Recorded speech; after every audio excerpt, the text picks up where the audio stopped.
super relaxed. All right. Hello, everyone. Thank you for coming to an academic talk hosted by UQ Mars. There will be dinner provided, so do stick around till the end. Today we've got a really interesting talk on flying cars presented by the one and only Pauline Pounds. She is a professor at the School of Electrical Engineering and Computer Science. If you've done some mechatronics courses, especially TP2, you would have seen her around. I'll just give her the floor now to introduce herself and get started. Awesome. Thanks. Thank you for coming. Hi, I'm Pauline Pounds. I'm a professor in mechatronics here. And if you aren't familiar with TP2, you will by the time you're done your mechatronics degree. The scars will last a lifetime. But today, I'm here to talk to you about flying cars. I also have some content from Burl Aerospace, which is a collaborator of mine. I'm the founder of the UQ Robotics Design Lab, but the Burl stuff that I'll talk about is not for recording. So apologies to those of you who aren't here in the room. Unfortunately, you miss out, both on dinner and on the cool stuff. But it's okay, there's still plenty of other material to talk about. All right. In the beginning, there were 5 great dreams of antiquity. From the earliest days, mankind looked at the sky and dreamed of flying like the birds. Mankind dreamed of traveling to the moon, of turning lead into gold, of discovering the fountain of youth, and they dreamed of flying in the chariot of the gods. So how are we doing with that? Okay. Flying like the birds. Well, the Wright brothers in 1903 are famously credited with inventing the heavier-than-air aircraft, though some people give the credit to Gustav Whitehead. Do your reading. It's really interesting, the history of skullduggery.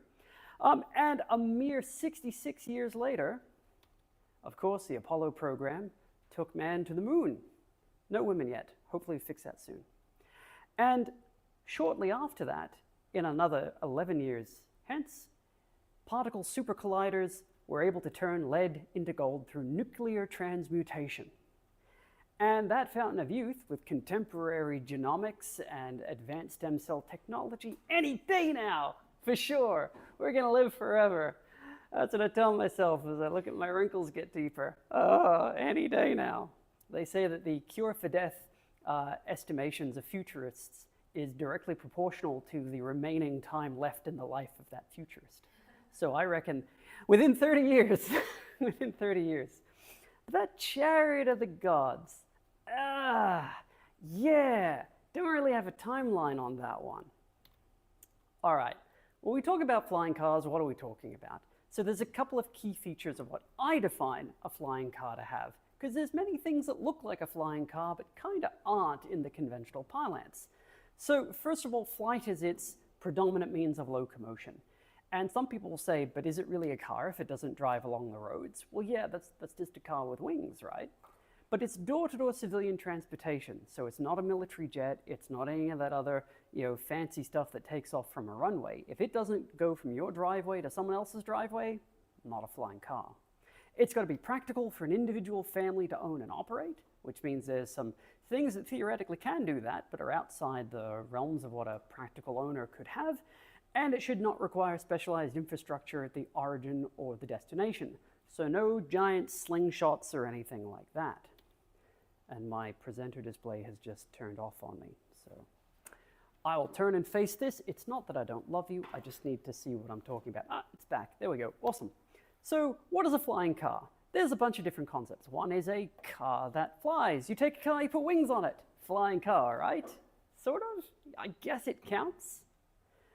The other way around is a rotatable aircraft. It's an airplane, we put wheels on it, so it's a flying car. Okay. We have ground effect aircraft. These are aircraft which don't have to fly off in the clear blue, but actually close to ground. So long as they're clear of the ground and not touching it, we're going to count that as being in scope. And there are lots and lots and lots of different ways of doing this. VTOL aircraft, whether helicopters or multi-rotors or oddball directed thrust things, many of them will consider flying cars so long as they satisfy those initial conditions that we laid down. What we're not going to count is we're not going to count conventional fixed-wing aircraft. So your Cessna, though it's cute, you keep it in your own shed, you have your own airport, runway type thing outside your house, maybe if you're John Travolta, okay, you can fly to and from your destinations so long as they all have a runway outside your house as well. Not really practical for the vast majority of people. A helicopter might be slightly more practical, and many, many highly wealthy people have helipads in their house, and there are helipads at the places they're going to. But for the average Joe Schmo, they don't have helipads. Lord, no, I don't have helipad, and I'm crazy about helicopters. I would if I had the money, but I don't. And I'm not going to include large hybrid craft, which are really just those two smashed together in different interesting ways. We're not going to consider that a flying car either. So if it looks like any one of these things, we're not going to count it. There are some considerations we'll give for small hybrid aircraft, which might fall into the category. We're also not going to count rockets. Though they could do many of these things, and Lord knows SpaceX has been doing some really cool vertical takeoff and landing stuff, the majority of people are not prepared to work with hydrazine, and they're not prepared to work with liquid methane and liquid oxygen. So yeah, none of that, thanks. Although the Delta Clipper DCX, check it out, very cool piece of kit. It was a neat project back in the 80s. Hovercraft that are touching the ground, you may charitably say they're flying, but I say they're not. So I'm not including them in this work. But the Curtiss-Wright Air Car is actually a pretty cool piece of kit as well, if incredibly impractical. Fun fact, the world's first hovercraft race was held in Canberra's Lake Burley Griffin. I'm from Canberra, so we know about these things, we care. Don't go to Canberra. Lighter-than-air aircraft, Zeppelins, we're not counting. Though, believe it or not, the very first person to commute to work by air was none other than Alberto Santos Dumont in his Alberto Santos Dumont number 9. And I wish I had the chutzpah to try to commute to campus via dirigible, but I think CASA would complain at me if I tried. You never know, watch this space. Okay, quick comment on physics of flying cars. I like to call hybrid aircraft, which are sort of a mix between a rotorcraft and a fixed wing, as sort of a no free lunch scenario. Because at a fundamental physical level, what's really efficient for cruising is terrible for hovering. What's really good for hovering is terrible for cruising. If you're designing for either domain, you kind of get to pick one. And the elbow in the middle is sort of making you bad at both. So the power you require to hover is directly proportional to your aerodynamic lifting area to the inverse square root. So if you have small rotors and wings, then you get less efficient. You simply have less lifting area, and that requires more power. But of course, if you know anything about aerodynamics, you'll realize that you start having a smaller wing, which means you have a smaller Reynolds number. Who here knows what the Reynolds number is? Okay, it's the ratio of the inertial energy in the flow to the viscous energy in the flow, which I think clarifies everything you need to know about that, right? No, okay. Aerodynamics is complicated and stuff. Key thing, small bad, big good when it comes to efficiency of wings.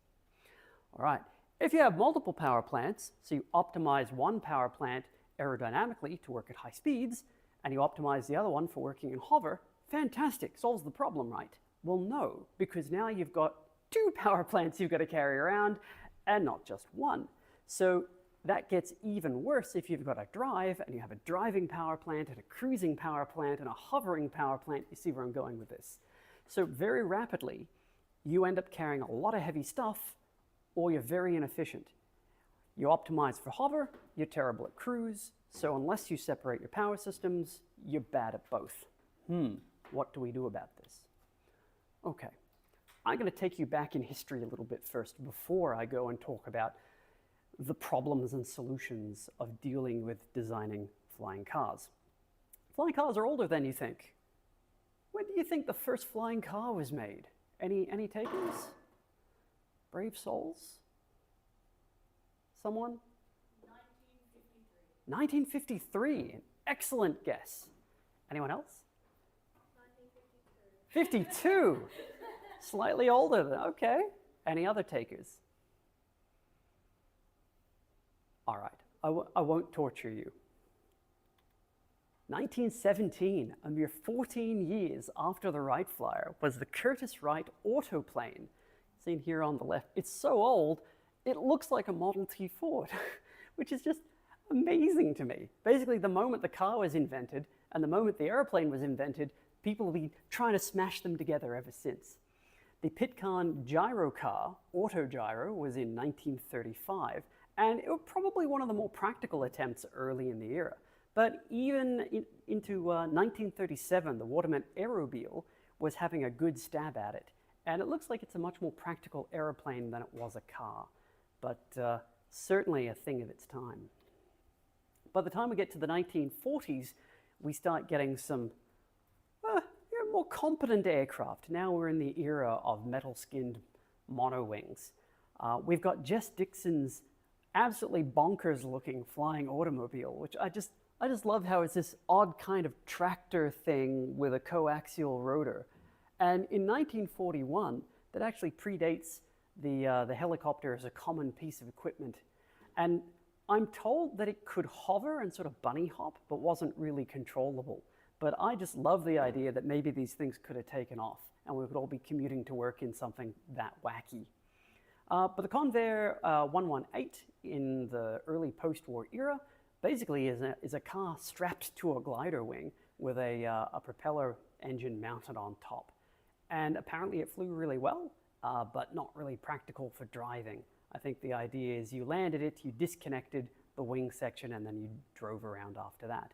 And the Fulton Amphibian takes that idea and sort of runs with it, or rolls with it, as the case may be, where the entire back end of the aircraft detaches, which incorporates the wing and the tail and the empennage and all these sorts of things. And you've got these stubby little wheels to roll around on.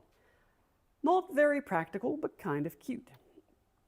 But on the scale of practicality, the first mass-produced production flying car was the Courtesy Aircraft Aerocar. I love the name, Courtesy Aircraft. It sounds very polite. And this is really the only successful flying car that you could point to for many, many years. I think they manufactured something like 50 of them. They sold them to the public, and there's still one flying today, strange as it is. And as you can see, it's got the detachable rear section, which includes the aircraft engine. It has the wings that pop off, and you stow them all up, and they form a trailer that gets towed behind the rest of the car when you're on the road. So as far as a practical driving, flying machine goes, it's better than most. You're not tied to the apron of the airport where you land. Then the 1950s. The 1950s was an excellent guess, because so many cool things happened in the 1950s. Back when suddenly small compact power plants became available and people said, you know what if we made our aircraft fly upwards? And they started coming up with all sorts of neat things like the Bryan autoplane, which has these folding wings here on the left, and not especially good on the roads, but good enough for you to be able to actually drive it around short distances. One of my favoriteest flying things of all time is the Hiller VZ1 Pawnee, there on the top right, also called the Magic Carpet, or the flying platform. And it was about that wide. I've had the joy of seeing one in person, and it was stable enough that you could stand on this thing, and the passive aerodynamics of the system would keep it balanced. And you could actually have a carbine rifle and shoot, and it would just gently sway. The problem with it as a platform is that in order to be able to fly anywhere, you had to lean forward with your weight. And it was so exhausting leaning forward on this thing to make it fly in the direction you wanted it to go that it ended up being impractical. It was too stable. And that's why they added these little control surfaces below it. That's not to stabilize it, that's to allow you to point it in the direction you want it to go and actually steer it around, because otherwise it was just too difficult. The Curtiss-Wright VZ7 there in the center, this quadrotor thing, early version of quadrotors, not the earliest quadrotor I've ever seen, but certainly one of the more notable early examples. And then the Chrysler VZ6, even though it's the VZ6 instead of the VZ7, it actually came after the VZ7 chronologically. Don't ask me, ask DARPA. And you can see here it's got a set of ducted fans with some structures around it to stop you from accidentally ingesting the pilot. Good times. And perhaps the star of the show for flying cars in the 1950s was this wonderful thing, the VZ9. Is that VZ9? Yes, VZ9. The Avro Canada Avro car is the most flying saucer thing I've ever seen anyone actually build. And again, I'm pleased to report I've stood in the presence of this. It's smaller than you think. It would just about fit in the middle of this area here. And it had 3 gas turbines inside that used their exhaust gases to spin this impeller to provide the vertical lift. And it was so mindlessly inefficient that it could never fly more than a couple of feet off the ground. So not even a whole meter in metric parlance. It had this complicated ducting of air inside it in order to allow it to steer and move itself around.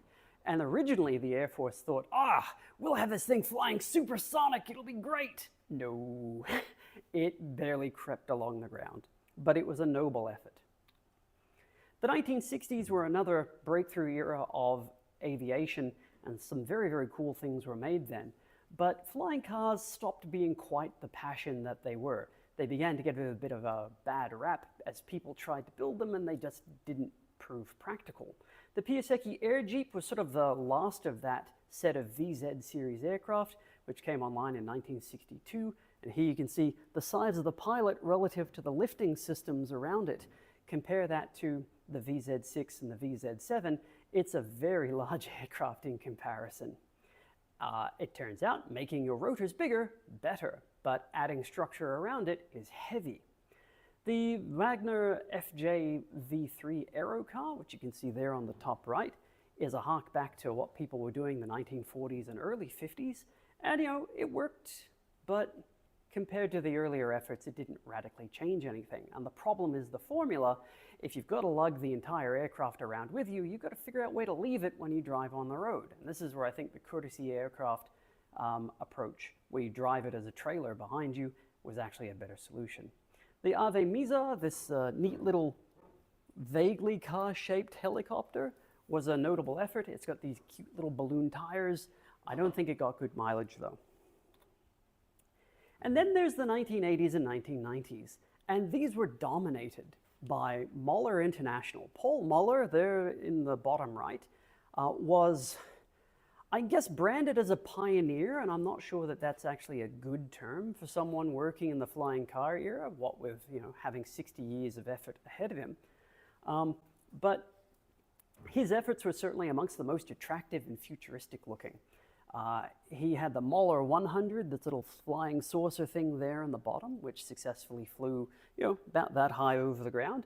And he had his Muller 200, which you can see there on the left, and the Muller 400, his piece de resistance, there on the right. Presumably, he was very, very, very good at fiberglass because he had a lot of these beautiful, elegant shapes. And the world went crazy for these at the time. And when I was a young, blossoming engineer to be back in 1991, 10 years old, God, I'm old, right? I read the January edition of Popular Mechanics with the breathless title, "Anyone Can Fly the Sky Car." And my eyes were opened, and I developed a passion for flying things that never left me. Wow, this is amazing. This is the future. I want to build this. I'm going to be an engineer. Oh, I want to be an engineer since I was 5 years old. I'm a weirdo, right? But it reignited that passion and added a whole bunch of accelerant to the fire. And then a couple of years later, you have Popular Science with the slightly more sedate, questioning title, Car of the Future, Intero, question mark. And years later, back to Popular Science, will it fly, question mark. Anyone can do it. Maybe it'll happen. And that's kind of the trajectory of these aircraft, unfortunately. It's been coming for a long time, and there have been countless versions of this brooked by Paul Muller over the years. From this interesting little high-speed pod-looking thing through to the M100 and different iterations of the structure of the M400. And I don't even know what that guy there on the bottom right is. I found it in my background search and I couldn't get much details about it. But the common thread of all of his flying car things is they are red. I guess it makes them go faster, but they are beautiful, beautiful things. And look, in fairness to Paul Moeller, he did actually get a prototype off the ground. And you can see this one's flying with a little tether there to keep it stable. This was 2009, I think. So it's been a while, and I haven't heard much from him. And I imagine his creditors would also like to have a word with him, but I'm not 100% sure about that one. But it's been a long, hard battle for the Moeller Sky Car. All right. After that, basically, people seemed to lose faith in flying cars. You couldn't say in the early 2000s or 2010s, I'm going to build a flying car, without people saying, are you dumb or just crazy? And honestly, a bit of both would help. And so rather than building flying cars, people said, well, we're going to build jetpacks instead. That's equally futuristic, I guess. And so we had the Solotrek XFV, this beautiful ducted fan thing with the ducts designed by Robert Brulaga, who I've had the pleasure of working with, and the Martin jetpack there on the right. Neither of those also worked out. But, you know, jetpacks are things, rocket belts, except now they're directed fan things because everyone got keen on Iron Man around this time. So, you know, it wasn't all for nothing. In the 2010s, there was a sudden resurgence in flying cars. It was the internet era. There were lighter engines, there was electric power systems, but drones, drone technology was all the rage. I was there 3,000 years ago, I remember. But it was an exciting time in small-scale aviation because all of these barriers to building stuff seemed to go away. You could build aircraft and test them much, much cheaper without risking a pilot's life. You could get propulsion systems with faster response times. And sure, the energy density of batteries was still terrible, but at least you could test in small scale. And people realized that talking about the flying car was perhaps a bit of a losing proposition, what with the previous almost century of failure in front of it, or behind it, depending on which way you're facing. And so people rebranded to the personal air vehicle. The idea is no longer it's going to take off from your driveway and go point to point. Now it became, well, it's the aircraft you yourself own, and you can drive it to the airport and then fly it. And it's a sports recreation aircraft, which is basically a polite way of conceding defeat and saying, we can't make this work. So we're just going to build a cool converting roadable aircraft. Okay. And Terrafugia got a lot of really interested investors way back in 2009, and for a while they were the darling of the oddball aircraft circuit. There were some other efforts at the time. One of my good friends, Josh Portlock, worked with Enteco building the U-Fly, which is this sort of donut-shaped hovering one-person pod thing. They completely didn't realize that Curtiss Wright had a concept back in 1959, which is surprisingly similar. And I don't think that it's any kind of plagiarism so much as an interesting consequence of convergent evolution in the design of aerodynamics. Curtiss Wright couldn't make it work, and Enteco had a good stab at it and actually built a small-scale aircraft that big called the Mu Pod that did work, but the gyroscopics of its big spinning impeller basically prevented it from going too much further. But when they transitioned out of backpack aircraft, Solartrek did have a look at building a quadrotor, which would have been an awful lot like a flying car had it actually gone into production. In the later part of the 2010s, we had a lot more concepts come online, and some of these companies are still around today. Urban Aeronautics, which is still a going concern, had the Cormorant, which looks a lot like some of those Piasecki air jeep concepts back in the 1950s and 60s. And it's a larger aircraft. I think it's from about the end of that desk to around about here. There's a couple of different versions of them, and they are reasonably sophisticated. I believe they're internal combustion engine powered and reasonably functional. But they don't have humans on board. Those humans are just dead weight so far as the aircraft is concerned. So they're purely drones at this point, I believe. Terrafugia decided that actually their roadable aircraft was perhaps a bit of a dead end for them and looked into a higher speed vertical takeoff and landing version called the TFX back in 2014, and I don't think it ever went anywhere. But interestingly enough, DARPA is looking at this technology of folding rotors which sort of furl back against the thruster pods as part of their new high-speed vertical lift X-plane program. Really cool stuff, check it out. And Volocopter, sorry, I've jumped ahead. PAL V built an aircraft also called the PAL V, which is not confusing at all, which is this one in the middle, is less of a flying car and more of a flying tricycle. And it's actually one of the few aircraft out there in this space which has made it to sale to consumers as well. So you can go out and you can buy one of these still today, I think. How many have they sold? Don't know, but they're still in business, so presumably enough of them. And the volocopter that I stumbled on before is a really interesting approach where it's basically a helicopter divided into a whole bunch of little rotors. And there's reasons why that's good, there's reasons why that's bad, but they're still a going concern and actually doing quite well as a company, to my absolute astonishment. One of the least bad ideas. In 2020, DARPA had this great big breakthrough in conjunction with NASA for distributed propulsion.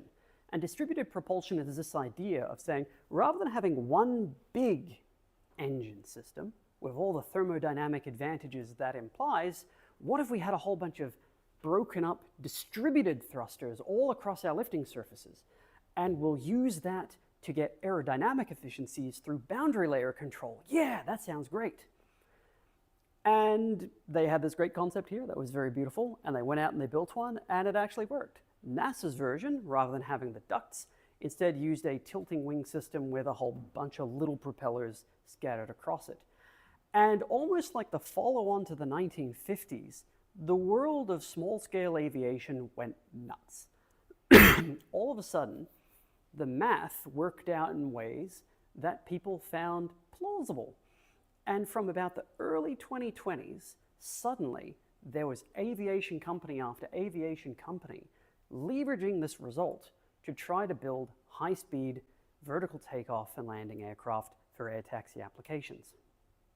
And all of these aircraft, to the educated eye, all look kind of the same. Urban air mobility became the new watchword as personal air vehicles were put out to pasture, and air taxi was the application rather than individual aircraft. And they all have this common thread of a row of smaller thrusters along a wing that tilt into forward flight. So you get a lot of translational lift. You don't spend a lot of time in hover. In fact, you spend as little time hovering as possible, and you translate as quickly as you can get going. The idea being you just accept you're a terrible helicopter, but really you're an aeroplane that happens to have a weird way of taking off. And Archer, Joby, Wisk, Uber, all of these companies, all basically leveraging this idea of distributed lift.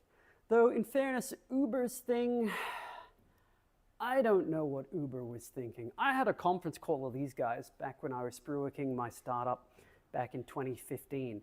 And the questions they asked me about our concept made me wonder whether or not they actually knew what they were doing. I'm sure that they did. I'm sure it was just a mismatch in understanding, but they were all about the advance ratio.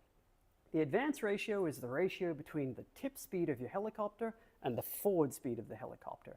They wanted the highest possible advance ratio because that gives you the efficiency in hover. In translation rather than in hover. And their whole aircraft is built around that. But gosh, there's all these things hanging off it. You know, there's blumps and pods and pontoons and partial wings and rotors stuck on everywhere. I'm sure it makes some sense, but I don't understand it. Wisk, on the other hand, which I'm pleased to report actually has a node in Brisbane, and you can go out to the ARM Hub and see one of their aircraft, which I recommend. ARM Hub is awesome, and Wisk is really cool. They have an aircraft which makes, I think, a lot more sense. Still leveraging the same sort of concepts, but very minimalist, very efficient.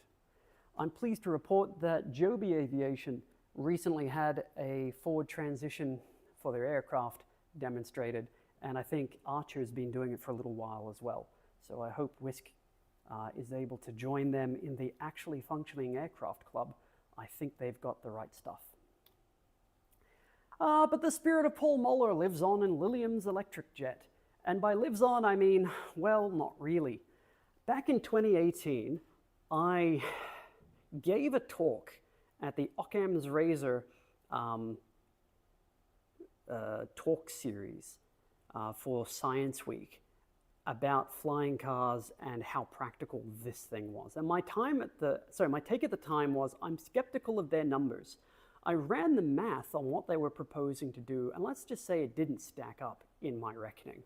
And as of the end of 2024, they are an ex-company, but they're basically taking this DARPA concept that you saw and running with it.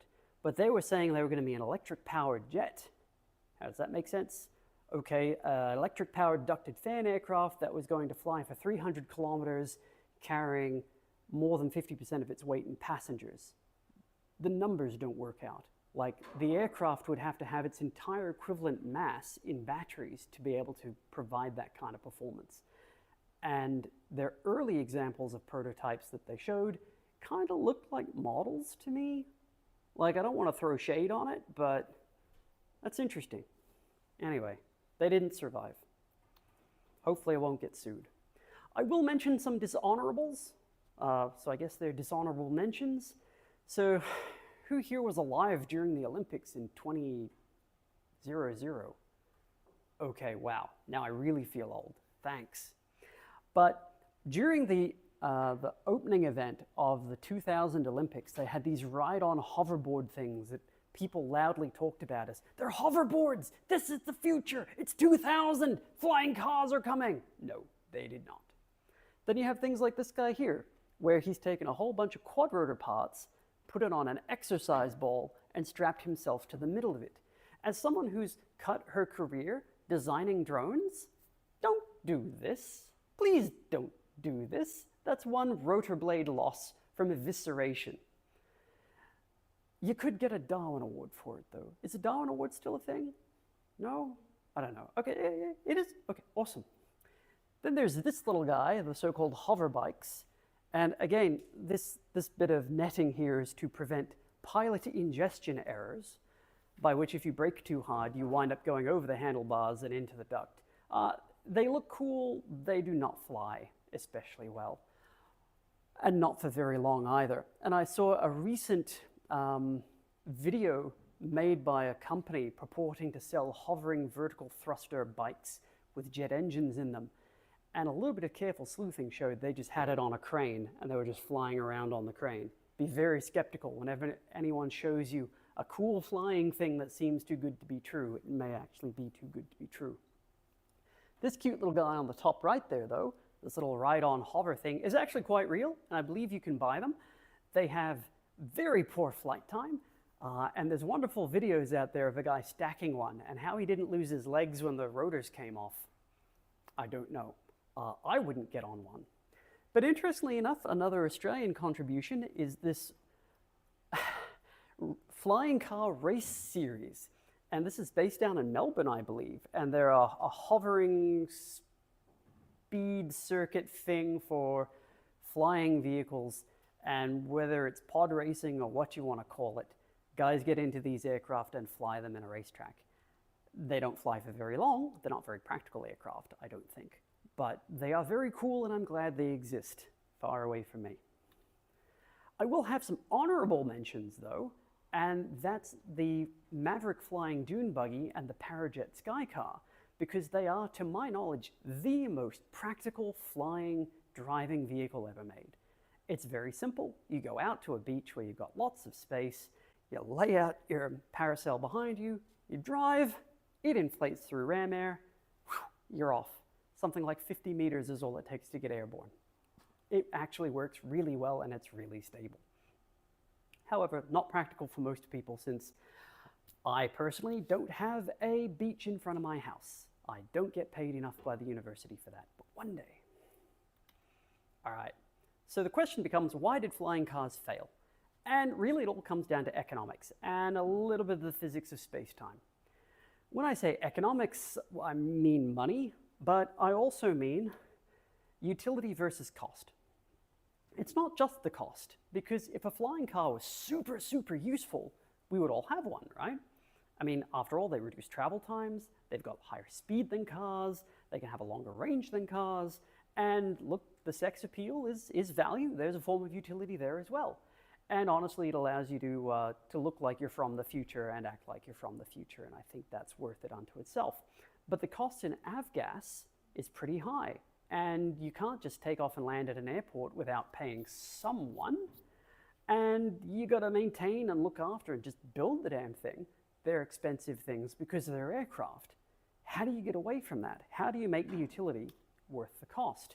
And there's a ton of problems. Because you take a lot of energy in order to fly, you've got to have a lot of fuel, and that's more money. If you build your aircraft to be bigger, you've got to have enough space to operate an aircraft that large. And the problem you have with air taxis is they have to take off and land from airports, which means you've got to have space.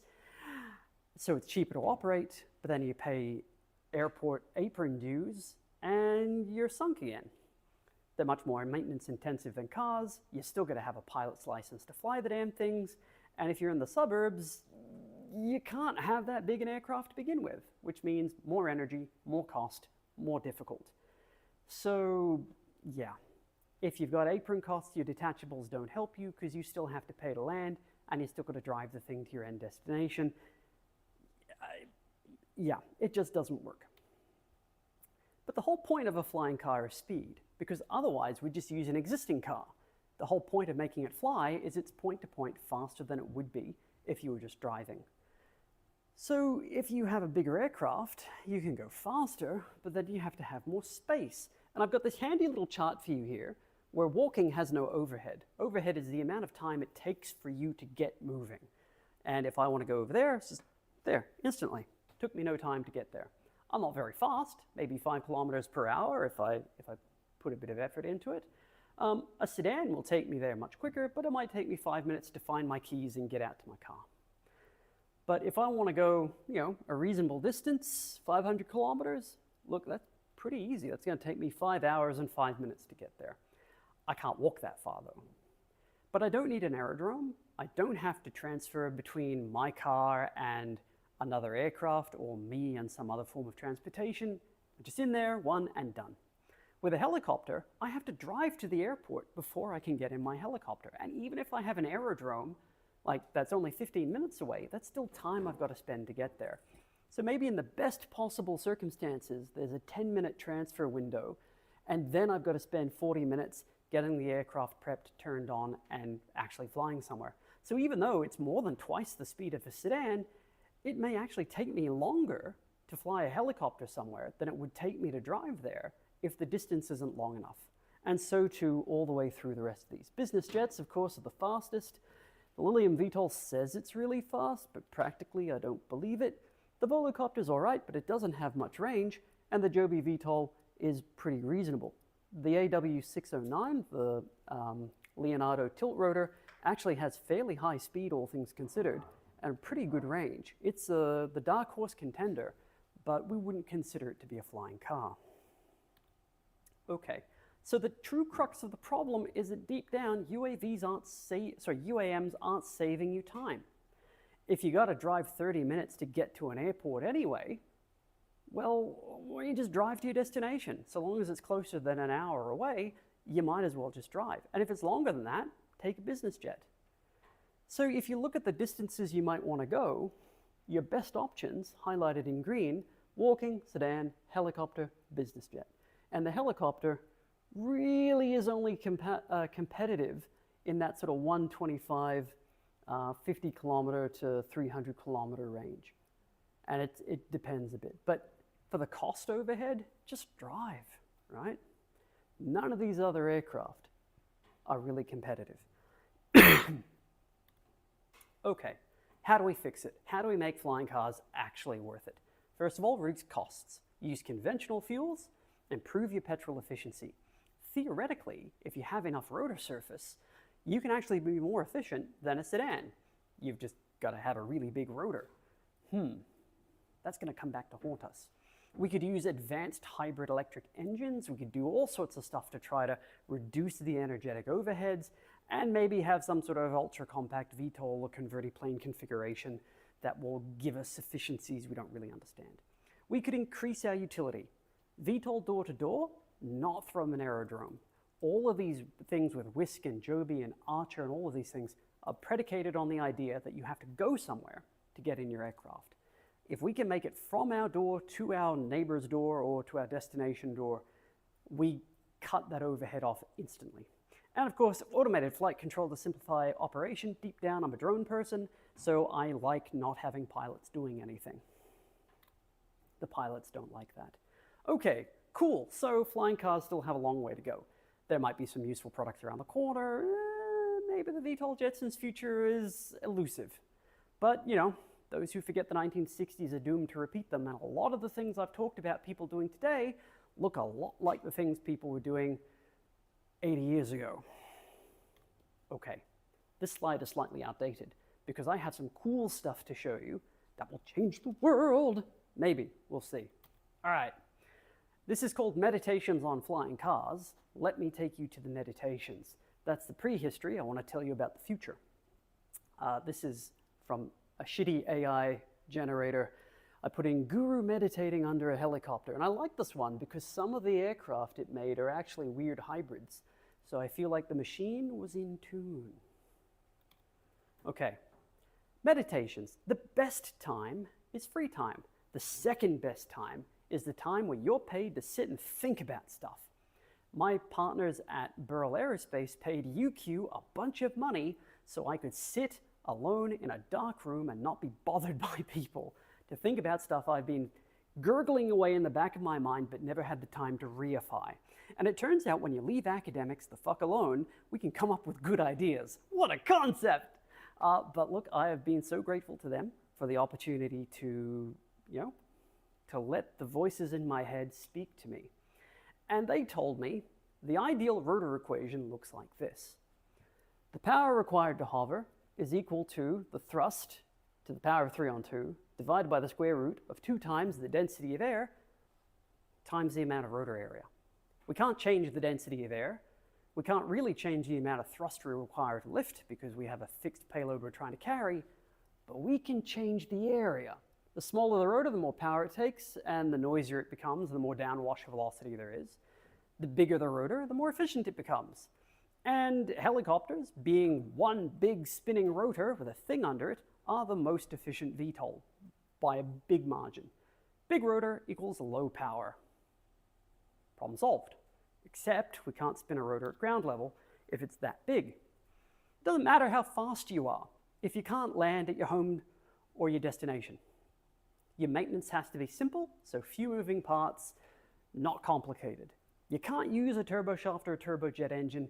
You just can't, because you can't maintain that in your house.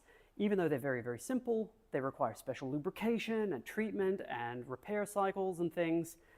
And internal combustion engines are not as power dense as turbines, so you need lower power, lower complexity engines that you can maintain. You might think, well, let's add a duct. Ducts are great. Ducts improve our efficiency. Well, they do, but they also weigh a lot. The bigger your duct, the larger your rotor, the lower your power requirements, but it increases the linear mass of the duct as you go out in size. And it ends up being not cost effective in weight. And we can't energetically afford small rotors, and we can't have big rotors in a small space.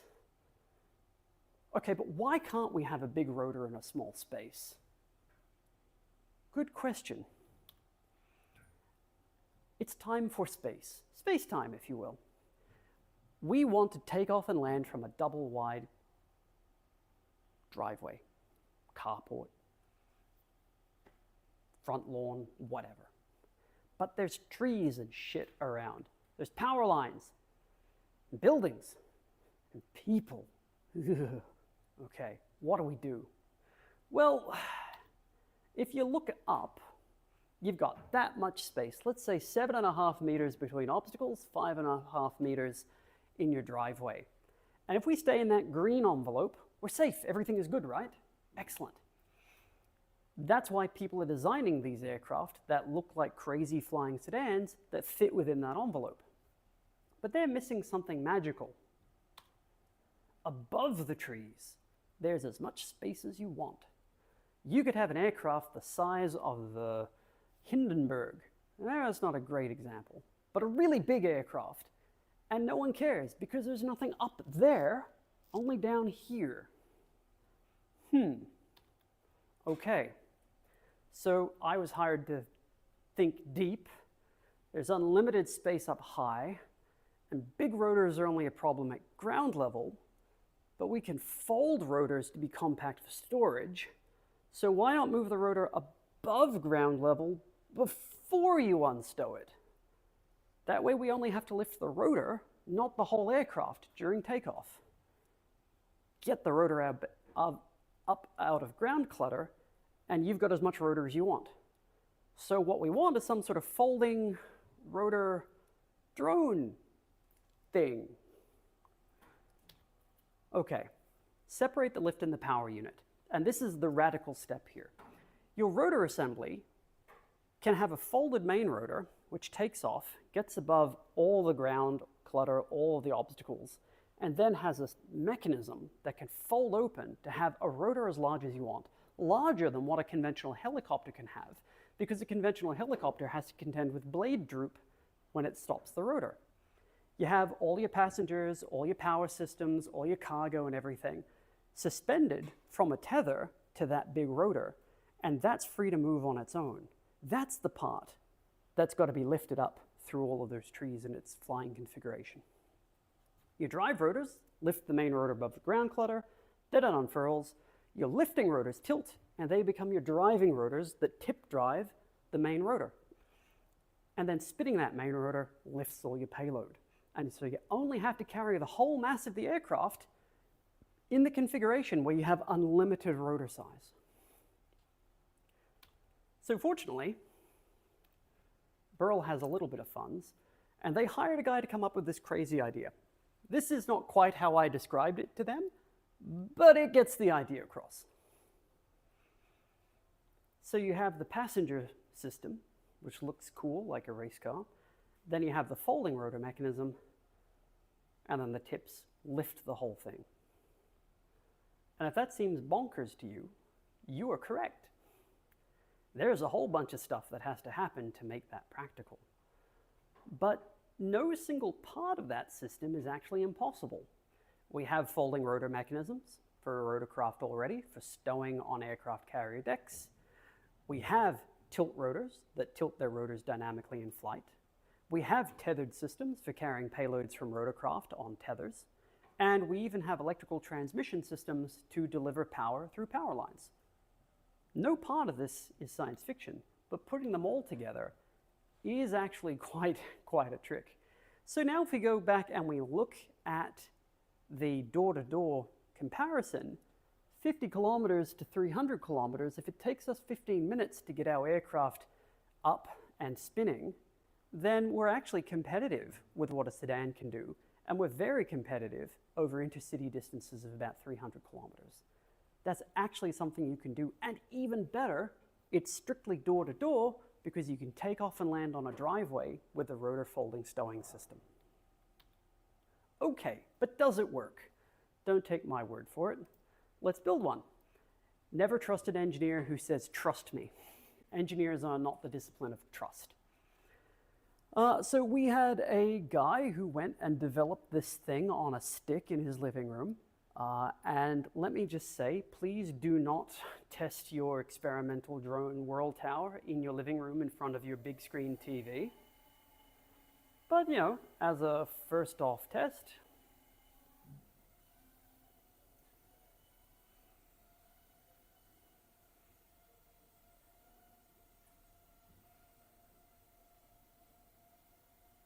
this scares me every time I see it. And if you listen to this on a good set of speakers, you can actually hear the chopping sound that rotor blades make, that whoop, whoop, whoop, whoop, whoop, whoop sound.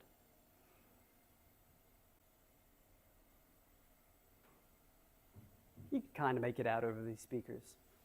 But it worked on a test rail, so that gave us some confidence that we weren't all going to horribly die. All right, I'll stop that. Oh, there we go.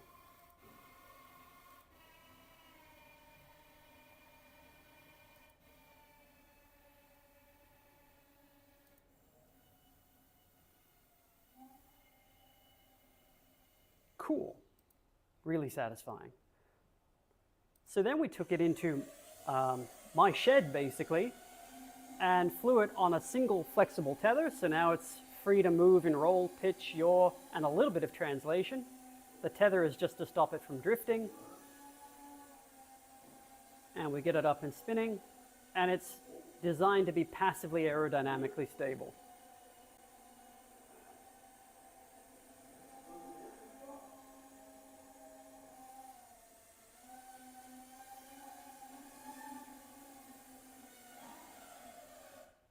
So, reasonably straightforward. No one died. Good. Okay. When I first wrote this set of notes, I was working on a submission to DARPA. I've mentioned DARPA a few times. DARPA is one of those forward-looking sort of organizations that's really interested in the future. And I was working on a huge version for them, and I had all of my spreadsheets out, and I said, fuck it, I'm just going to see if I can design my ideal flying car and see if it actually works under constraints. So the next few slides are done in the haze of 2 a.m. sleep-deprived enthusiasm. Take it for what it's worth. But booyah, let's do some math. Okay, 850 kilo aircraft to fit in 1 to 2 car spaces. And that's very light compared to a Robinson R44, but the R44 carries 4 people. We only want to carry 2, maybe 4 people. It's 1.1 tons, so 1,134 kilos. If we have a trifold rotor, like what you saw in that flying demo, then R is 3 on 2 times the hypotenuse of your single or double wide car spot. So you get a rotor that's either 8.72 meters in radius or 11 meters in radius, more or less. Compare that to the R44, the radius is 5 meters, but it goes at 240 kilometers per hour. It's got a flight time of 2.3 hours. It's a 183 kilowatt power plant and a 120 liter tank. Remember those numbers, we'll come back to them. That's how big it looks in comparison though. You're not gonna fit one of them on your driveway in most places. So P equals T to the 3 on 2 divided by square root of 2 rho A. Rho is 1.184 in Canberra. Why do I use Canberra's numbers? Not because I like Canberra, but because Canberra's high altitude. So if you can do it in Canberra, you can do it at sea level where we live. T is the gravity times 850 kilos. We have a certain amount of area for the 2 different rotor sizes, depending on if it's 1 or 2 car spots next to each other. And as you can see, the bigger the rotor, the less power you need. So 32 kilowatts versus 25 kilowatts. Remember, the other one has a 138 kilowatt power plant. So this is a fraction of the power that it's able to put out with the R44. If we use some crazy, weird, high ultra-lift airfoil like the S1223 RTL, then CL is 2.5, CD, our coefficient of drag, is 0.02. CL is the lift coefficient. You do the math, you run it through the numbers, you get a rotor speed of about 6.5 radians per second. Your solidity ratio doesn't matter to you, your Reynolds number doesn't matter to you, and none of these other parameters will matter. But the key thing you care about is the amount of power that it actually takes to fly. The efficiency of these airfoils is mad. 35.3 kilowatts of power versus 28.3 kilowatts of power.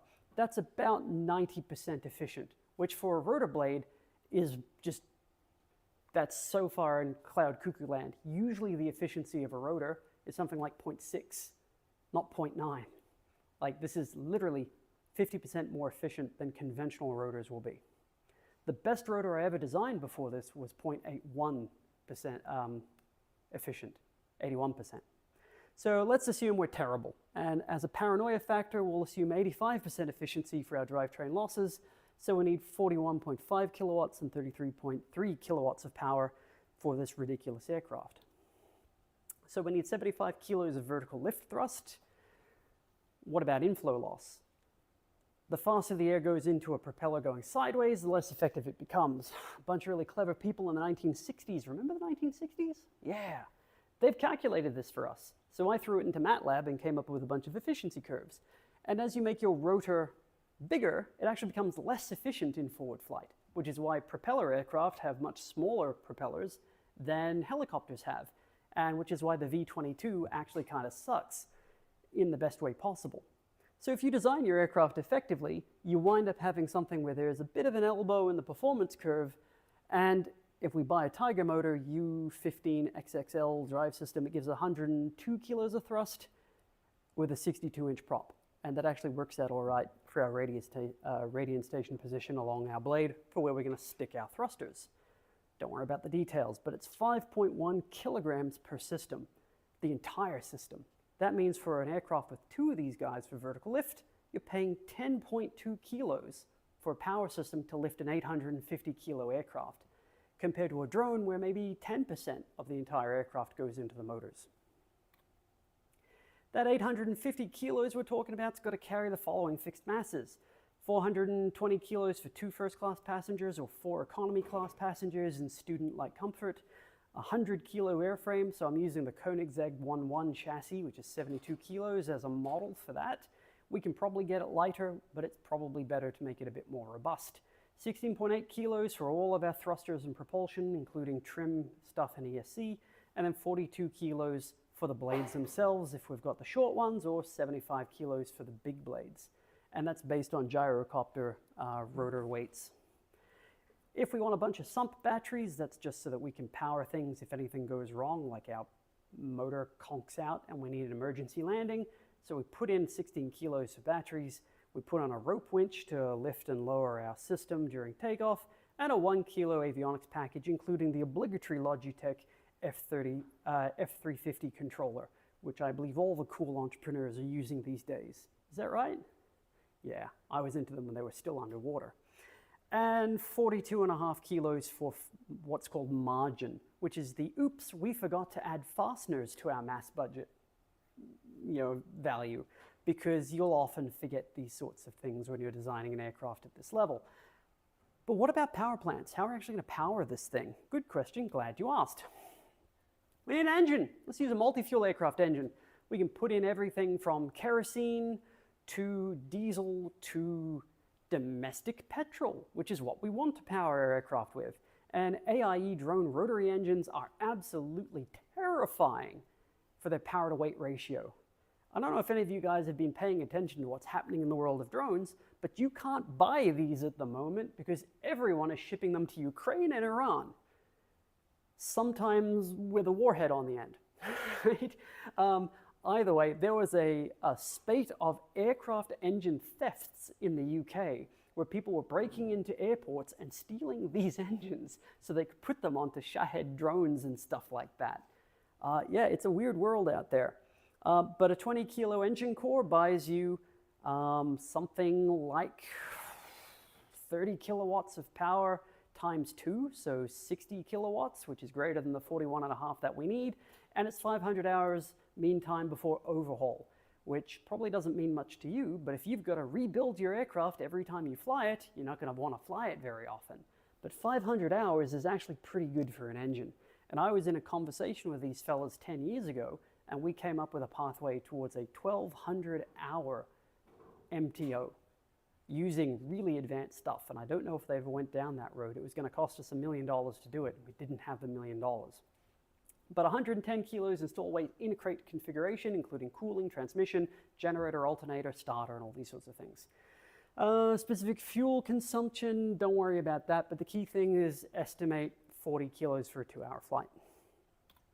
Oh, and look, I'm not making this up. It's a real thing. You can actually buy these. You can get a crate like this with these engines in it. Well, if you're a defense organization, you can buy one. Otherwise, they're not selling it to you, even if you ask nicely, because a lot of people really want them right now.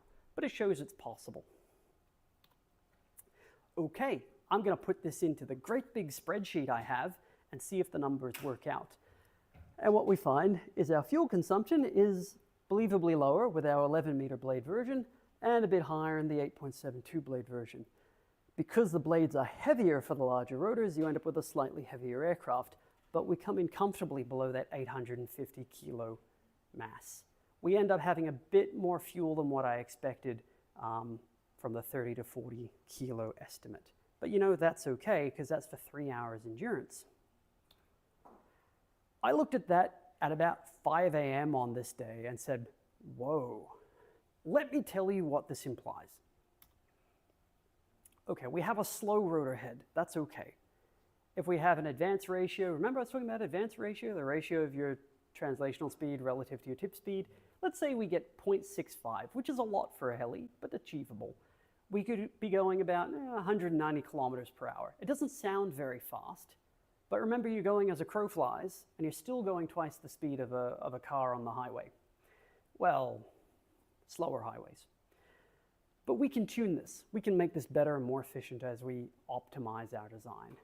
We have a super low disk loading, which is a battle against the wind, but because we have this weird articulated free spinning rotor thing, we can have very high angles indeed. And in fact, as you have translational wind thrust, you actually get translational lift. You actually get more efficient in the wind, which is kind of cool.